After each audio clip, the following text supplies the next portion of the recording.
Different areas have different returns, and different buildings have different things they can do. So warehouses, you can figure out how can I put more docks, right? Storage complexes, you can figure out how can I put more storage complexes in the space, or how can I fit it, or how can I use different cost projections. Versus multifamily, you can value add it. Each different asset has different things that you can do with the property, has different requirements, different things that it takes to change that neighborhood, to change the building, what are the costs that go into it, right? You have to always look at the different assets.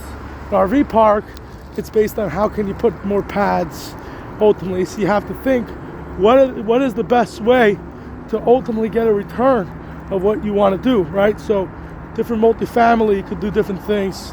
Different areas, you could do different things. So you have to really think about what is my game plan. How can I do what I'm going to try? How can I value add this building? How do I actually understand the return on my investment? What's the story behind this property? What's going to take to actually build this building and make the difference in my market and make the change fundamentally in the numbers and the cost expenses and what is realistic. A lot of times somebody thinks that they're going to get the permits, but they can't. You have to always you can do anything. You have to have unrealistic and realistic.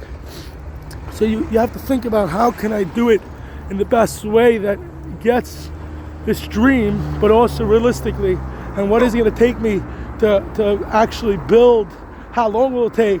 How can I put it in under budget, under time frame? Because at the end of the day, you have a cost for capital. You have a cost on what it takes to build this thing. You have to always try to think, how can I think outside the box, add value? How can you make a difference in your area, in your market, in your city, and figure out what are the differences that are needed and how can I make a need? How does the location take on this thing in this area, on this block? How do I do it better and differently?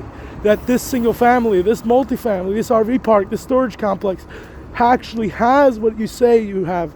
Ultimately, a lot of people will tell me, oh, I have 70 pads, but they don't have the numbers.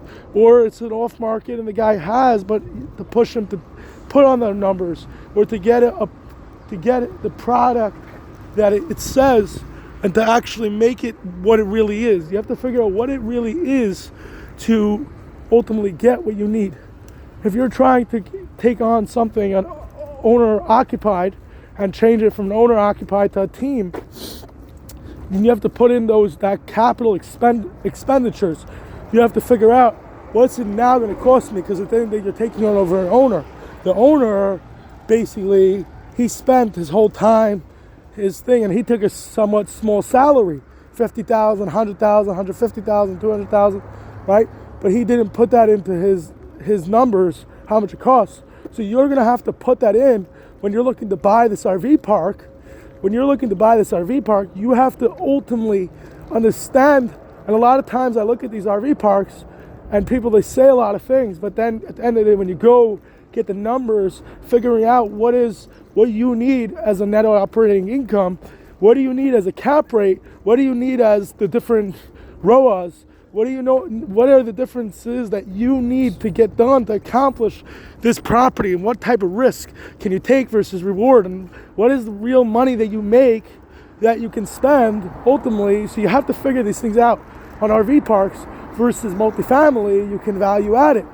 You can value add and you can maybe raise rents, and maybe you could put in electric charging stations or laundry room or a canteen room, or there's so many different things, and you have to think, how can I add value? How can I add value to this property? What can I do more and different? How can I change my neighborhood? How can I do it differently and better in my way? You have to always think. What can I do to change this neighborhood? You always have to look into the differences of the cost versus the return, and all these different things.